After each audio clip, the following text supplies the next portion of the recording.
Oluvannyuma lw'omukulembeze w'eggwanga erya America amanyidwa nga Donald John Trump oluvannyuma lw'okuba nti yalayira ng'omukulembeze w'eggwanga erya America officially ennaku z'omwezi nga 20 omwezi gwali gwa January guno gwennyini omwaka 2025 n'afuuka omukulembeze w'eggwanga erya America ow'omulundi ogwana mu 7 ate nga gwe mulundi gwe ogwokubiri oba ekisanja kye ekyokubiri nga president w'eggwanga erya United States of America. Kakati wuliriza mu mawulire agava mu ggwanga eryo oluvannyuma lw'okuba nti Donald Trump yasayininga kye tuyita executive orders era nga mu executive orders yasayininga mwe mwali na eggwanga erya United States of America okubeera nga lyegobako oba nga lifulumya abaliyo abantu abaliyo abagwira abaliyo mu bumenyi bw'amateeka be yayita illegal immigrant abantu abagenda mu ggwanga erya United States of America nga bagendayo mu bukyamu oba nga wetwogerera tebalina mpapula. Kakati wetwogerera abantu bamaze okubeera nga batikkibwa era okusinziira ku sources ez'enjawulo njagala okutegeeza nti abantu 393 nga bano bannayuganda wetwogerera bamaze dda okuba nga bateekebwa ku listi sinakindi okubeera nga bamaze dda okubeera nga batikkibwa okuba nga baddizibwa mu ggwanga erya Uganda nga agamu ku mateeka ag'okuntiko kye tuyita executive orders ezasayiningibwa omukulembeze w'eggwanga erya America nga yakamala okulayira Donald John Trump. Kino nno kyamaze dda okuba nga kiteeka entiisa mu bantu naddala abagwira abawangalira mu ggwanga erya United States of America kubanga kino tekiri ku baddugavu bokka tekiri ku bannayuganda bokka wabula buli muntu yenna ali mu ggwanga erya America ng'aliyo mu bumenyi bw'amateeka byamuddugalidde dda wetwogerera nga bannayuganda 393 bamaze dda okubeera nga bateekebwa ku nnyonyi oba nga bateekebwa ku lukalala olwabo abalagiddwa ng'essaawa yonna bagenda kubanga bafulumizibwa. Ekitongole ekivunaanyizibwa ku kino ekimanyiddwa nga the United States Immigration and Customs Enforcement oba ICE kigamba nti mu kiro ekikeseza olunaku olwaleero zibadde ng'ennaku z'omwezi 28 omwezi gwa January 2025 kubanga wetwogerera wenkoledde egguli lino nga ziri 29. Ekitongole kino ekya ICE Immigration and Customs Enforcement mu ggwanga erya United States of America kisuze kyerigomba n'abantu ababeera mu ggwanga erya America mu bumenyi bw'amateeka era kigambibwa nti balumbye towns ez'enjawulo balumbye obutundu obwalo obubuga obw'enjawulo okubeera nga bafeffetta abantu bonna abo bakusanga nga tolina mpapula zikukkiriza kubeera mu ggwanga erya United States of America eyiyo baba batikka butisi nga bateeka ku nnyonyi era paka osibira mu ggwanga eriryo. Bannansi b'eggwanga erya Colombia batuuse dda bannansi b'amawanga ag'enjawulo abamu bamaze dda okuba nga batuusibwa. Kati okusinziira ku mukutu ogumanyiddwa nga nighttv.com gutugamba nti ekitongole kino ekya ICE oba Immigration and Customs Enforcement ekisangibwa mu ggwanga erya United States of America ekivunaanyizibwa ku bino kigamba nti abantu abawerera ddala 393 nga bano bavudde mu ggwanga oba nga bano bannayuganda bamaze dda okuba nga nabo balinnya ku lisiti era ng'essaawa yonna bagenda kuba nga batikkibwa. Kakati gwampuliriza ng'oli mu ggwanga erya America nga tolina mpapula essaawa yonna omanye bibyo si birungi wabula nga bwe nkugambye kino kye kiri ku Uganda yokka n'amawanga ag'enjawulo era nga wetwogerera America yakanotifa oba yakategeeza ensi nti omugatte tulina abantu akakadde kalamba 1.4 million people abali mu ggwanga erya America mu bumenyi bw'amateeka oba abaakakwatibwa abaakazuulibwa akakadde kalamba n'emitwalo 4,455 be bantu abaakazuulwa nti bali mu ggwanga lya America mu bumenyi bw'amateeka era ng'essaawa yonna bo be bagenda okuba nga batikkibwa abamu wetwogerera nga batikkiddwa dda. Eggwanga erya Uganda lirinako abantu 393.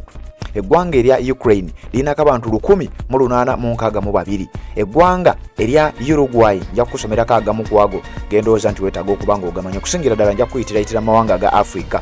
Kuliko eggwanga lya Zambia lirinako abantu 174. Kuliko eggwanga lya Zimbabwe lirinako abantu 545. Amawanga agamu kugali ku lukalu olwa Africa waliwo n'abatamanyiddwa mawanga gaabwe nga bali 1,451. Uganda nkugambye tuli 3 tulina abantu 393 abali mu ggwanga erya United States of America nga baliyo mu bumenyi bw'amateeka era ng'essaawa yonna be bamu ku abo bogenda okulaba nga batikkiddwa okubeera nga baddizibwa e Uganda kibuga Kampala babeere nga ate bava mu ggwanga ly'abandi. Eggwanga erya Gabon lirina abantu 6. Eggwanga erya Gambia lirina abantu 1,305. Eggwanga lya Ghana lirina abantu 3,228. ne tugenda mu maaso eggwanga erya Guinea lirina abantu 1,897. Eggwanga lya Guinea Bissau lirina abantu 48. Eggwanga erimanyiddwa nga Haiti lirina abantu 3,22,363 nga bano bali mu ggwanga lya America mu bumenyi bw'amateeka era ng'essaawa yonna nabo bagenda kuba nga batikkibwa babeere nga baddizibwa ku butaka mu ggwanga lyabwe. Bwe tuba tukyagenda mu maaso n'okuba nga tukuyitiratiramu, njagala okuba nga nkutwala eggwanga erya Ivory Coast lirina abantu 1,224 nga bano bagenda kutikkibwa. Eggwanga erya Kenya lirinayo abantu 1,282 nga bano bagenda kubeera nga batikkibwa. Eggwanga erya Korea oba Republic of Korea ndowooza bano bagasse South ne North Korea waliyo abantu 2,229. Kosovo 118, Kuwait 146, n'eggwanga erimanyiddwa nga Kazakhstan abantu 369. Naye nga yo Uganda nkugambye tulinayo abantu 393 nga bano wetwogerera bagenda kubeera nga batikkibwa. Eggwanga erya Togo lirina abantu 427. Eggwanga erya Tanzania lirinayo abantu 301. Waliyo n'eggwanga erya Syria nayo lirinayo abantu 741. Kwabo akakadde akalamba mu emitwalo 44,549 aboogerwako nga abagenda okutikkibwa nga baddizibwa ku butaka ku mawanga gaabwe, nga kigambibwa nti bali mu ggwanga erya America mu bumenyi bw'amateeka, ekintu Donald Trump kyatakkiririzaamu. Kakati okusinziira ku sources ez'enjawulo mu mawulire agafulumye obudde bubadde bukya lunaku olwaleero nga batugamba nti enforcement operations zitandise okuba nga zigenda mu maaso era zikyagendera ddala mu maaso mu mbeera ey'obukambwe.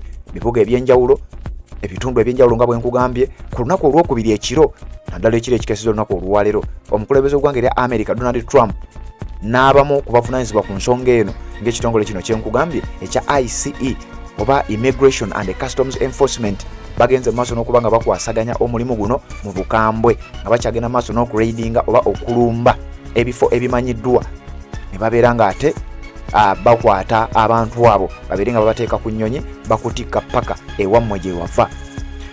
The new Secretary of the Department of Homeland Security, Kristi Noem, joined in one of the immigration enforcement operations that happened in New York on Tuesday morning. Omu ku ba Secretary of Department abapya amanyiddwa nga Kristi Noem yabadde omu ku abo abajoyininze okulaba nga ate abavumirira kino oba oliawo n'okugobaganya abali mu ggwanga erya United States of America mu bumenyi bw'amateeka. Kakati bannayuganda 393 be bamu ku abo abali mu kubeera nga bakwatiddwa era essaawa yonna nga bali mu kubeera nga batikkibwa babeere nga baddizibwa mu ggwanga erya Uganda. Yonna gy'osinzira okuba nga gy'otulabira kyokola kya mutaano nya tannaba kuba nga osubscribinga ku channel yaffe kirira wansi awo olaba ekigambo subscribe kikwateko, kwata kadi ka notification tubeere nga tutambula ffenna ne ku mikutu egy'enjawulo TikTok gye tuli ne ku Facebook ate era nga bulijjo nja kukusaba obeere nga ogoberera emikutu gyaffe kanzije tubeere nga ate tweyongerayo n'ensonga endala. Assalamu alaikum wa rahmatullahi wa barakatuh. Amanya n'eddoboozi Aji Abdul omusomi w'eddua nkola ku nsonga ez'enjawulo emirimu nga gikutataganyeko ebyenfuna byo nga bidobonkanye ne oba oli bweru wa ggwanga emirimu gya kucankalanako jangu kusomere ku ddua okubeda nedda eddua zaabaawo eddua zisomibwa omuntu n'oterezebwa mu mbeera yonna ebadde ekwesibyeko akanyaga. Nina ekyoto kyensobola okukumira wadde oli bweru wa ggwanga nga toli kumpi wano n'ofuna omukisa ogwo nawe n'osomerwako ku ddua nga nkuteddeko n'akabaani Allah ajja kukusaasira ajja kwanukula. Kuba ku namba yange y'essimu 0752 44 71 56 ne ku WhatsApp kwendi mpereza obubaka sobole okukuyamba. Assalamu alaikum wa rahmatullahi wa barakatuh.